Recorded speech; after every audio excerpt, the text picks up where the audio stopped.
चलो, तो अब चूंकि हम दोनों एक्सरसाइज कर लिए, हम लोग फटाफट मिसलेनियस एग्जांपल्स कर लेते हैं इस चैप्टर के, और फिर उसके बाद तुम मिसलेनियस एक्सरसाइज कर लेना। तो ये पहला एग्जांपल है, कह रहे find the value of sine inverse sine 3π/5। यहाँ पर गड़बड़ क्या है कि बहुत से लोग इसको डायरेक्टली साइन इनवर्स को साइन हटा करके डायरेक्टली 3π/5 लिख देते हैं, जो कि गलत है।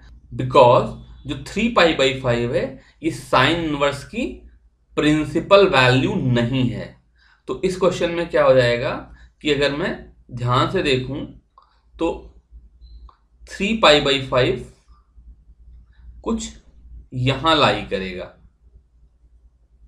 इस साइड पे, विच इज ग्रेटर देन π/2। अगर ये मेरा एक्स एक्सिस है तो ये एंगल π/2 है, 3π/5 π/2 से बड़ा होगा, सेकेंड क्वाड्रेंट में लाई करेगा, इसलिए साइन इनवर्स ऑफ साइन 3π/5 3π/5 नहीं होगा। अब मुझे पता है कि चूंकि सेकेंड क्वाड्रेंट में लाई कर रहा है, इसलिए मैं कह सकता हूं sine 3π/5 is equal to sine pi minus 3π/5, यानी कि साइन 2π/5 हो जाएगा। तो जो मेरा एंगल था उसको मैं इस तरीके से चेंज कर लूंगा ताकि वो मेरी प्रिंसिपल वैल्यू में आ जाए, मेरे फर्स्ट क्वाड्रेंट या फोर्थ क्वाड्रेंट में आ जाए। Because sign inverse of sine x तभी हो सकता है जबकि एक्स मेरी प्रिंसिपल वैल्यू है। तो मैं इस साइन 3π/5 को साइन 2π/5 लिख दूंगा। तो this question is same as what is sine inverse of sine 2π/5, और इसकी वैल्यू 2π/5 हो जाएगी, बिकॉज 2π/5 फर्स्ट क्वाड्रेंट में है, जो कि साइन इनवर्स की प्रिंसिपल वैल्यू है। तो इसका आंसर 2π/5 आ जाएगा। अगला क्वेश्चन है, show that sine inverse 3/5 minus sine inverse 8/17 is equal to cos inverse 84/85।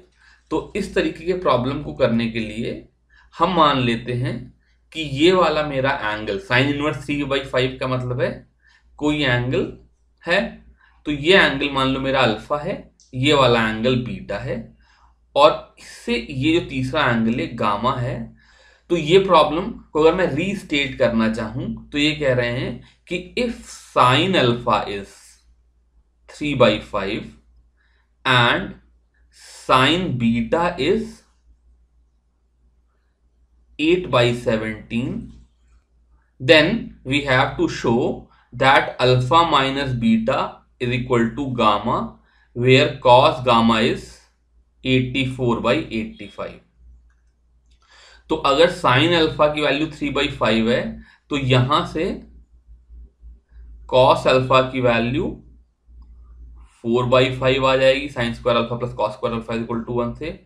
ऐसे ही साइन बीटा की वैल्यू अगर 8/17 है तो कॉस बीटा की वैल्यू 15/17 आ जाएगी। बहुत से लोगों को ये कंफ्यूजन रहता है कि अगर sine square alpha plus cos square alpha is equal to 1 लूं तो मेरा कॉस अल्फा प्लस माइनस 4/5 होगा, लेकिन यहां पर मैं प्लस वाला ही लूंगा बिकॉज जो मेरा अल्फा और बीटा है वो बाय डेफिनेशन साइन इनवर्स की प्रिंसिपल वैल्यू की डेफिनेशन की वजह से ये बाय डेफिनेशन फर्स्ट क्वाड्रेंट में है, इसलिए कॉस अल्फा और कॉस बीटा की पॉजिटिव वैल्यू ही आएगी। यहां से cos of alpha minus beta की वैल्यू आ जाएगी कॉस अल्फा कॉस बीटा, यानी कि 4/5 into 15/17 plus sine alpha sign beta, यानी कि 3/5 इंटू 8/17। इसमें से ये 85 एलसीएम ले लिया तो ये 60 प्लस 24 84/85 आ गया। और अगर अल्फा माइनस बीटा का कॉस 84/85 है तो यहां से alpha minus beta is equal to cos inverse 84/85 आ गया, जो कि मेरा गामा है जो मुझे शो करना था। तो बेसिकली क्या किया कि पहले वाले दोनों एंगल्स को अल्फा बीटा ले लिया, उसके टर्म्स में साइन अल्फा साइन बीटा आ गए, उसके टर्म में कॉस अल्फा कॉस बीटा निकाल दिया, फिर कॉस अल्फा माइनस बीटा का फॉर्मूला लगा दिया। यहां पर मैंने कॉस ही इसलिए लगाया था बिकॉज यहां पर मेरे पास कॉस इनवर्स था, अगर मान लो मुझे यहाँ पर tan इनवर्स समथिंग शो करना होता तो मैं tan अल्फा माइनस बीटा का फॉर्मूला लगा देता। अगले एग्जाम्पल में कह रहे हैं sine inverse 12 plus cos inverse 4/5 plus tan inverse 63/16 equal to pi है। तो मैंने एंगल्स को अल्फा बीटा गामा लिख लेता हूं। तो मुझे ये शो करना है कि alpha plus beta is equal to pi minus gamma, जहां पर साइन अल्फा जो है वो 12/13 है। यहां से मेरे को कॉस अल्फा की वैल्यू 5/13 आ जाएगी और tan अल्फा 12/5 आ जाएगा। ऐसे ही cos beta is equal to 4/5 है। यहां बीटा भी मेरा फर्स्ट क्वाड्रेंट में है, इसलिए साइन बीटा की वैल्यू 3/5 आ जाएगी और यहां से tan बीटा की वैल्यू 3/4 आ जाएगी। अब ये tan अल्फा है, ये tan बीटा आ गया है। अब मुझे ये लाइन प्रूव करनी है, alpha plus beta is equal to pi minus gamma. अब मैं, चूंकि बस दोनों tan हैं, इसलिए मैं tan of alpha plus beta लगाऊंगा। फिर कह सकते थे कि मैं यहाँ पे sine of alpha plus beta भी लगा सकता था, पर चूंकि मेरा गामा tan इनवर्स के फॉर्म में, इसलिए tan मेरा प्रेफर्ड फॉर्म है। तो tan of alpha plus beta कितना हो जाएगा, tan alpha plus tan beta upon 1 minus tan alpha tan beta. इनकी सबकी वैल्यूज मुझे पता है, इनको मैं डाल करके कैलकुलेट करूंगा तो इसकी वैल्यू -63/16 आ जाएगी। अब यहां पे ध्यान देने वाली बात क्या है कि मैं यहां पे अल्फा प्लस बीटा को tan इनवर्स ऑफ -63/16 नहीं कह सकता, बिकॉज रीजन क्या है कि जो मेरा अल्फा है वो 0 से π/2 के बीच में लाई कर रहा है और जो मेरा बीटा है वो भी 0 से π/2 के बीच में लाई कर रहा है। तो अल्फा प्लस बीटा की वैल्यू 0 से पाई के बीच में कहीं लाई करेगी। अब 0 से पाई के बीच में अगर tan की वैल्यू नेगेटिव आ गई है, इसका मतलब जो अल्फा प्लस बीटा है ये कहीं सेकेंड क्वाड्रेंट में लाई करता है।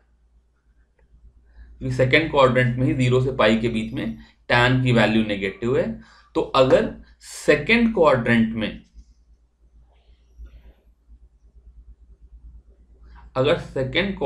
में ये जो एंगल है इसके लिए tan नेगेटिव है, तो ये मेरा एंगल पाई माइनस गामा हो गया।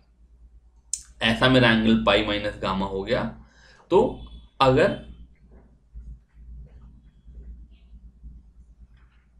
tan of pi minus gamma is equal to -63/16 आ गया, तो यहां से tan gamma is equal to +63/16 आ गया, जो कि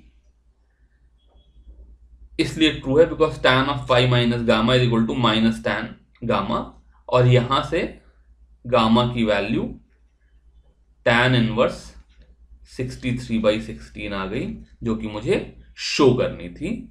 यानी कि मेरा sine inverse 12/13 plus cos inverse 4/5 plus tan inverse 63/16 is equal to pi आ गया। इस अगले प्रॉब्लम में कह रहे हैं कि tan inverse of a cos x minus b sin x upon b cos x plus a sin x की वैल्यू मुझे निकालनी है। तो जब भी इस तरह का प्रॉब्लम होगा तो मुझे इस प्रॉब्लम को tan इनवर्स ऑफ समथिंग के फॉर्म में लिख देना, यानी कि ये मेरा टर्म जो होगा वो tan ऑफ समथिंग बन जाना चाहिए। तो मैं क्या करूंगा, ये जो एक्सप्रेशन है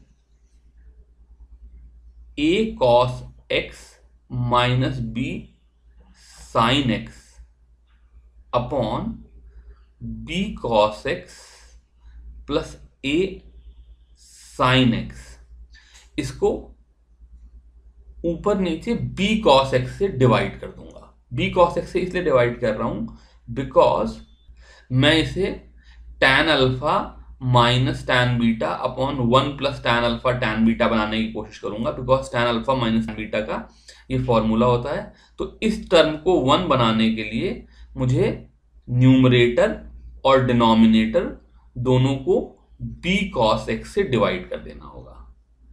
अब जब मैंने इसको ऊपर नीचे b cos x से डिवाइड कर दिया तो ये एक्सप्रेशन क्या हो गया, ये हो गया a by b minus tan x upon 1 plus a by B